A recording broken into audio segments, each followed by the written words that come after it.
আসসালামু আলাইকুম। আহনাফের রান্নাঘরে আপনাদের সবাইকে স্বাগতম। আজকে আমি আপনাদের জন্য নিয়ে এসেছি জিভে পানি আনার মতো একটি লোভনীয় রেসিপি। আমি আজকে আপনাদের করে দেখাবো টেস্টি জলপাইয়ের আচার। আমি এখানে নিয়েছি 1 কেজি জলপাই। জলপাইগুলো খুব সুন্দর করে পরিষ্কার করে চিকন করে কেটে নিয়েছি। আপনারা একটু খেয়াল করে দেখলেই আমার জলপাই কাটাটা দেখে বুঝতে পারবেন কতটা চিকন করে কেটে নিয়েছি। আটি পর্যন্ত কেটে নিয়েছি। এই আচারটা বানানো খুবই সহজ আর খেতে যে কত মজা আপনি না খাইলে বুঝতে পারবেন না। চলুন তাহলে শুরু করা যাক। আচারের ফ্লেভারের জন্য আমি এখানে কিছু শুকনা মরিচ আর পাঁচফোড়ন ভেজে কিছুটা দানা রেখে গুঁড়া করে নিব।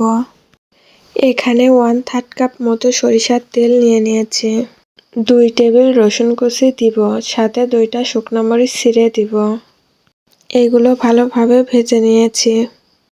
আমি এখানে 1.5 কাপ চিনি দিয়ে দিব। আপনারা মিষ্টি বেশি খেলে আর একটু চিনি দিয়ে দিতে পারেন। হালকা একটু নেড়েচেড়ে শুকনো মরিচের গুঁড়া দিয়ে দিব।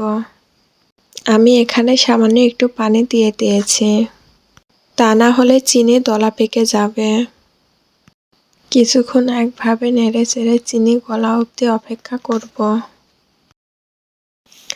চিনিগুলো খুব সুন্দরভাবে গলে গিয়েছে, তাই আমি জলপাইগুলো দিয়ে একটু নেড়েচেড়ে নিব।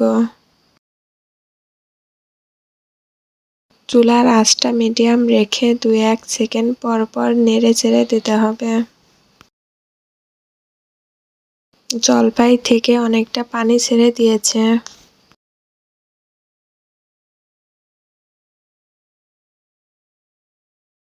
কিছুক্ষণের জন্য ঢাকনা দিয়ে ঢেকে রাখব। জলপাইটা সিদ্ধ হয়ে গিয়েছে, এবার পানি শুকিয়ে নিব।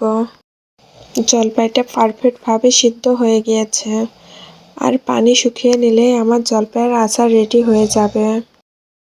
এ পর্যায়ে কিছুক্ষণ পর নেড়ে চেড়ে নিতে হবে, তা না হলে নিচে এসে যেতে পারে, আর এসে গেলে সেই জলপাইয়ের টেস্টটা ভালো আসবে না।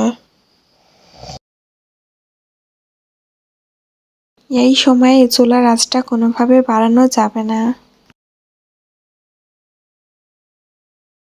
আচারটা প্রায় হয়ে গিয়েছে। আচারটা দেখতে অনেক সুন্দর, তার থেকেও বেশি খেতে সুন্দর লাগে। আপনাদের অনেকের কাছে জলপাইয়ের আচার অনেক প্রিয়, তো আপনারা এই আচারটা একবার হলেও ট্রাই করে দেখতে পারেন। আমি আজ সামান্য কিছুক্ষণ নেড়েচেড়ে নামিয়ে নিব আচারটা।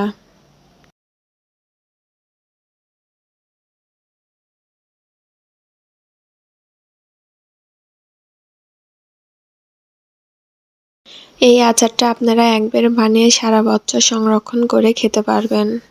আপনারা এই আচারটা খালিও খেতে পারবেন, ডাউলের সঙ্গে বা খিচুড়ির সঙ্গে দিয়েও খেতে পারবেন। আচার এমনই একটা জিনিস যে আচারের কথা মনে হলেই জিভে পানি আসে, সেটা ছোটর হোক বা বড় হোক, সবাই আচার খেতে অনেক পছন্দ করে। আমার বাসাতে আচার বানিয়ে রাখলে 2 দিনের বেশি থাকে না। ছোট পিচ্চি থেকে শুরু করে বড়, সবাই এই আচারটা অনেক পছন্দ করে। এই আচারটা অন্যান্য আচারের থেকে একটু হলেও বেশি টেস্ট লাগে খেতে। রোদে দেওয়ার কোনো ঝামেলা থাকে না, আপনারা চুলা থেকে নামিয়েই খেতে পারবেন বা সংরক্ষণ করে রেখে দিতে পারবেন। এরই মধ্যে আচারটা আমি নামিয়ে নিয়েছি। আপনারা দেখতেই পাচ্ছেন কতটা লোভনীয় লাগছে আচারটা। এখন পুরোপুরি জলপাইয়ের সময় চলছে, আপনারা চাইলে খুব সহজেই এইরকম আচার বাসায় বানিয়ে ফেলতে পারবেন, আর ইচ্ছে মতো নিজে খেতে বা সবাইকে খাওয়াইতে পারবেন। আমার চ্যানেলটা সাবস্ক্রাইব করে আহনাফের রান্নাঘরের সাথেই থাকবেন। আল্লাহ হাফেজ।